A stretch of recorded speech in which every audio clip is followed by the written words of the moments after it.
Students, आज का हमारा लेसन नंबर 4 है जो कि 7th क्लास इंग्लिश की बुक में है। पोएम नज़म का उन्वान है rain in summer.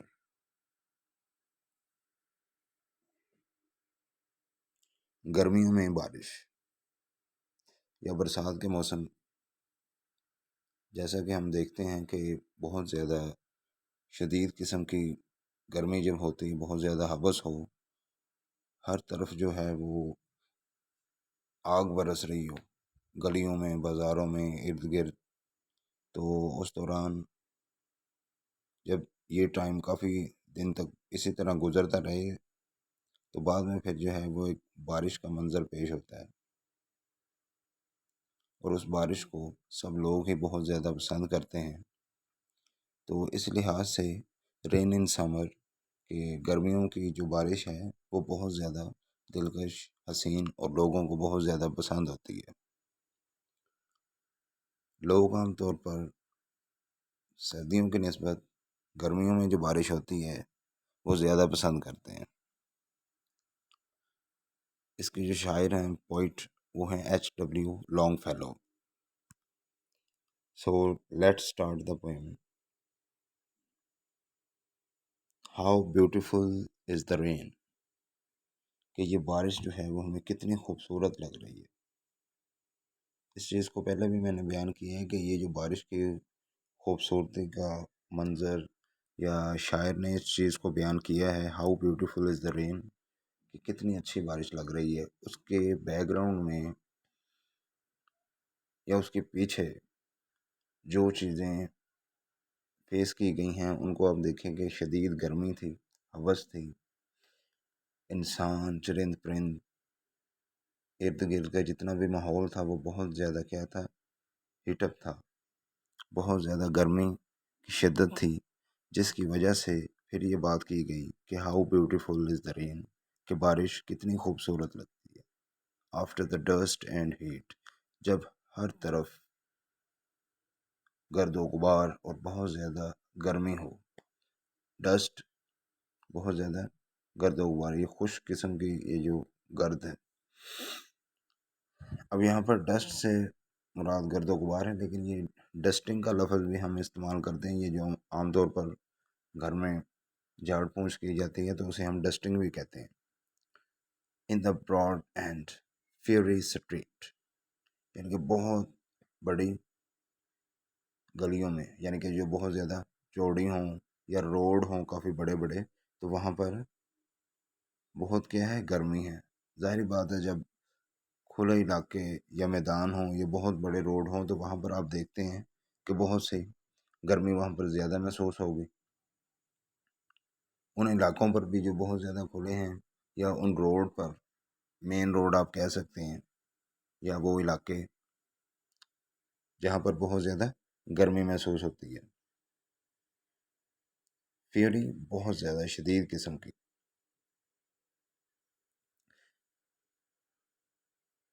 In the narrow लेन, और तंग गलियाँ, छोटे रास्ते। यहाँ पर जो है वो हम इसको ये भी कह सकते हैं कि छोटी छोटी गलियाँ या छोटे छोटे रास्ते जहाँ पर हमें बहुत ज़्यादा गर्मी महसूस हो। एक तरफ तो उन्होंने कहा कि बहुत बड़े रास्ते, चौड़े रास्ते जो हैं, खुले और वसी, जैसा कि आप देखेंगे मैदानों में या सहराओं में बहुत ज़्यादा गर्मी की जो शिद्दत होगी वो बहुत ज़्यादा होगी। अब इस स्टैंज़े में आप देखें, how beautiful is the rain after the dust and heat, in the broad and fiery street, in the narrow lane, how beautiful is the rain. ये था हमारा इस नज़म का फर्स्ट स्टैंज़ा। इस स्टैंज़े में हम ये भी कह सकते हैं कि बारिश किस कदर खूबसूरत है गर्द और गर्मी के बाद, यानी कि जब ये डस्ट और हीट का लफ्ज़ यूज़ किया गया है, ठीक है। और दूसरी सूरत में ये हीट। कुशादा और तपती हुई गली, अब इसमें क्या है, ब्रॉड, बहुत ज़्यादा कुशादा, and narrow,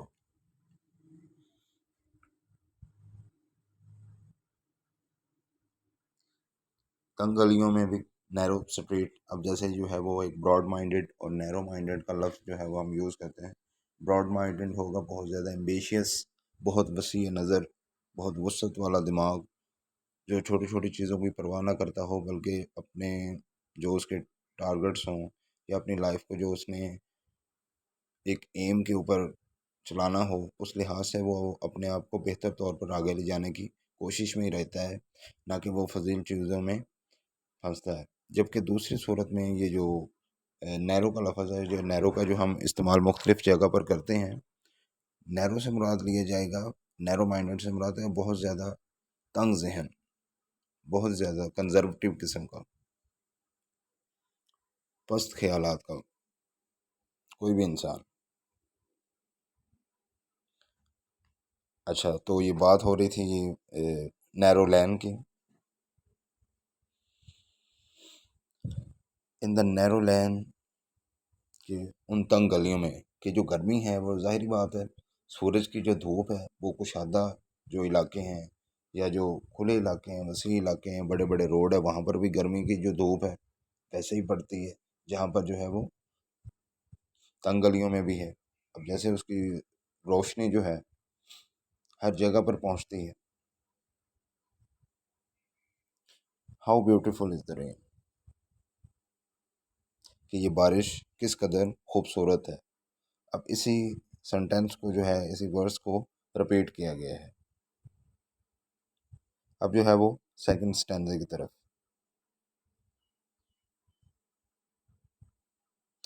How it clatters along the roof like the tramp of hooves. How it gushes and struggles out from the throat of the overflowing spout.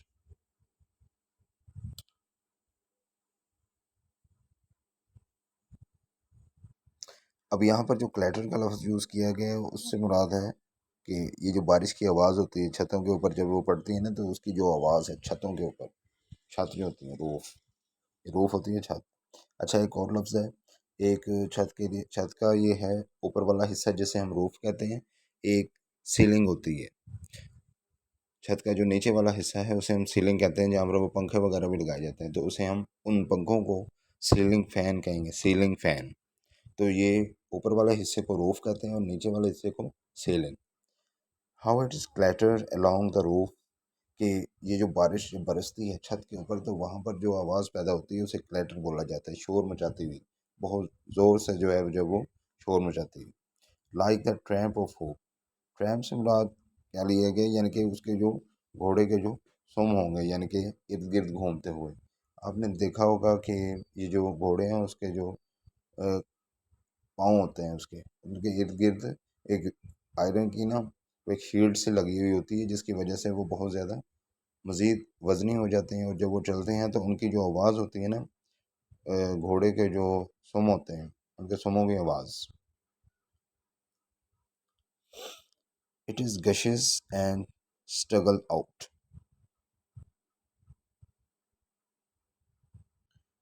अब यहाँ पर देखें इस लाइन में,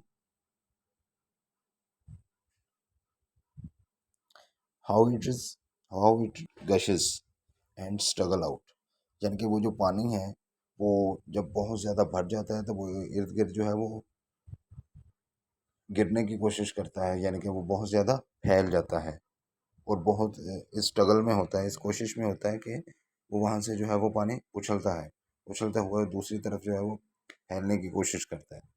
आप ये कच्चे इलाके में देखें जहाँ पर बहुत ज़्यादा ये डस्ट हो, या वहाँ पर जो बहुत मिट्टी हो, तो उस सूरत में आप देखेंगे कि जो पानी है ना वो बारिश का पानी मुख्तलिफ जगहों पर इकट्ठा होता है, तो फिर वहाँ से ना ओवरफ्लो होता है बाहर की तरफ, from the throat the overflowing spout. अब यहाँ पर एक स्पाउट से मुराद है परनाला, जो छत वगैरह होती है, छत के ऊपर पर नाले लगे हुए होते हैं पानी की निकासी की जो जगह है, यानी कि उसे वहाँ पर अगर आप वॉश वगैरह करें तो वो पानी, या उसके अलावा बारिश का पानी वगैरह जो होता है तो वहाँ से एक रास्ते से जो है वो पानी वहाँ से निकलता है। लेकिन सम टाइम ये होता है कि बारिश जो है वो बहुत तेज़ी से बरस रही होती है, बहुत तेज़ होती है बारिश, तो वो पानी जो है वो ऊपर नाले की बजाय ऊपर से दूसरी साइडों से भी ओवरफ्लो होने की कोशिश कर रहा होता है और वो दूसरी तरफ गिरता है बारिश का जो पानी है।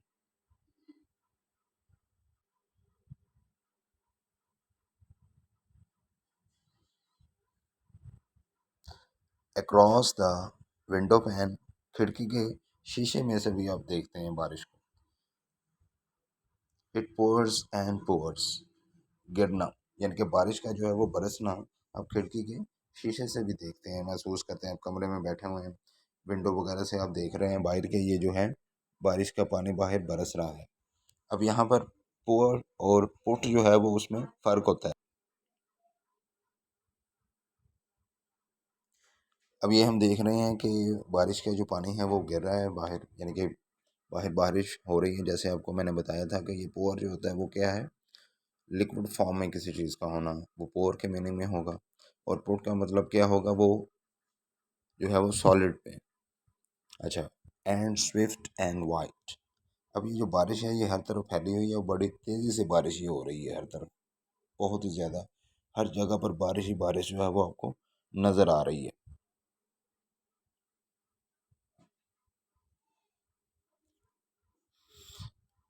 With a muddy tide, with a muddy tide से मुराद है कि जहाँ पर आप देखते हैं कि बहुत ज़्यादा ये कीचड़ वगैरह होगा, तो मट्टी वगैरह, तो इस तरह ये जो गंदला सा कीचड़ जिसे कहते हैं वो एक मडी टायर है और उसकी जो है वो लहर बननी शुरू हो जाती हैं। सड़क पर भी आप देखें ना, जहाँ पर आप बहुत ज़्यादा मिट्टी वगैरह हो, तो वहाँ पर जब बारिश वगैरह पड़ती है या पानी वगैरह होता है तो वहाँ पर उस सूरत में ना वो थोड़ी सी जगह पर एक नॉर्मल सा एक गड्ढा सा हो तो वहाँ पर एक कीचड़ सा बन जाता है। Like a river down the gutter row or.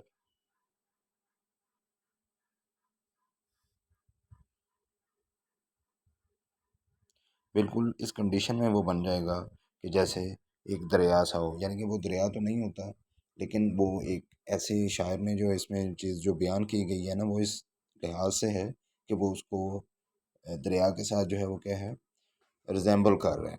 इस सूरत में गटर रोवर्स वो जो हैं वो नाले जो होते हैं उनमें पानी जो है वो इतनी तेज़ी से गिरता है कि वहाँ से जो है वो शोर पैदा होता है। तो पानी की जो है वो आवाज़ हर जगह पर मुख्तलिफ होती है। जैसा कि हमने पढ़ा है नज़म के शुरू में कि जब वो छतों पर गिरता है तो उसकी आवाज़ और है, जब वो ज़मीन पर फर्श पर गिरता है या जो है किसी ऐसी जगह पर जो पहले ही लिक्विड फॉर्म में हो, तो पानी की वैसी आवाज़ जो है वो स्प्लैश के मीनिंग में भी होता है। ये पानी में किसी चीज़ का गिरना वो भी स्प्लैश के मीनिंग में आ जाता है।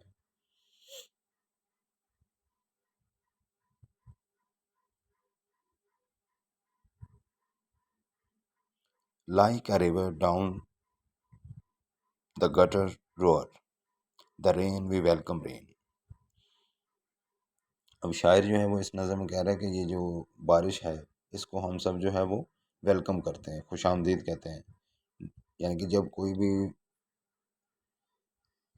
फर्द आ रहा हो, जैसे हम किसी को जो है वेलकम, जब हमारी तरफ कोई आ रहा है तो हम उसे क्या है, वेलकम कहते हैं। इसी तरह वो कहता है कि बारिश जो है वो भी हमारी तरफ आ रही है तो हम उस बारिश को भी वेलकम कहते हैं। इसके बैकग्राउंड के बारे में आपको बताया गया था कि बहुत ज़्यादा शदीद गर्मी के बायस जब जो है ये बारिश बरसती है तो सब लोग बहुत ज़्यादा खुश हो जाते हैं। इर्द गिर्द चरिंद परिंद दरख्त आप देखें कि बहुत ज़्यादा आपको खुश और हैप्पी महसूस होते हैं। लोग जो है वो तरोताज़ा हो जाते हैं। चरिंद परिंद इर्द गिर्द का माहौल बहुत अच्छा और घना हो जाता है, ठंडी हवाएं चलने लगती हैं। तो बारिश का जो ये मंज़र होता है ये एक खूबसूरत मंज़र में से एक है। अब यहाँ पर जो है वो इसके साथ द रेन का लफ्ज़ इस्तेमाल किया गया है। द का जो लफ्ज़ है, अगर आप देखें तो ये पार्ट ऑफ स्पीच में जो है वो आर्टिकल के तौर पर यूज़ होता है और ये डेफिनेट आर्टिकल है। द द रेन, ठीक है। इसी तरह द सन, द मून, इस तरह बहुत से अल्फाज जो है वो इस्तेमाल किए जाते हैं, यानी कि कॉमन टू प्रॉपर करने के लिए, किसी चीज़ को प्रॉपर नाउन में कन्वर्ट करने के लिए, चेंज करने के लिए हम द का लफ्ज़ इस्तेमाल करते हैं। इसी तरह अ और जो एन का लफ्ज़ है वो इंडेफिनेट में यूज़ होंगे, इंडेफिनेट आर्टिकल। आर्टिकल जो है वो दो तरह के होते हैं। इस स्टेंज़े में आप देखेंगे कि ये जो लफ्ज़ इस्तेमाल किया है विद आ, अब ये जो ए का लफ्ज़ है ये भी आर्टिकल है, दी भी आर्टिकल है। अब यहाँ पर ये दोनों लफ्ज़ जो हैं वो आर्टिकल यूज़ हुए हैं, लेकिन ये दोनों डिफरेंट हैं आर्टिकल ही, इनकी दो काइंड्स हैं, एक डेफिनेट और एक इनडेफिनेट। डेफिनेट आर्टिकल में दी का लफ्ज़ इस्तेमाल होगा, जबकि ये आपको बताया गया है जो इनडेफिनेट होगा उसमें एन का लफ्ज़ या ए का लफ्ज़ इस्तेमाल होता है, जो कि ये है। एन चूँकि यहाँ पर यूज़ नहीं किया गया अभी, तो वैसे आपको बताया जा रहा है। तो ये इसके मुख्तलिफ़ किस्म के इस्तेमाल हैं, इसके यूज़ हैं, तो वो आप उनके जो यूज़ हैं वो इसी वीडियो के एंड पर जो है लिंक दिया गया है, वहाँ से आप देख सकते हैं। उसकी एक अलग वीडियो बनाई गई है, तो जहाँ पर आपको बताया जाएगा कि यूज़ ऑफ दी, ए और एन, इन तीनों का यूज़ बताया जाएगा। वीडियो को लाइक करें, शेयर करें और सब्सक्राइब करें। Thank you.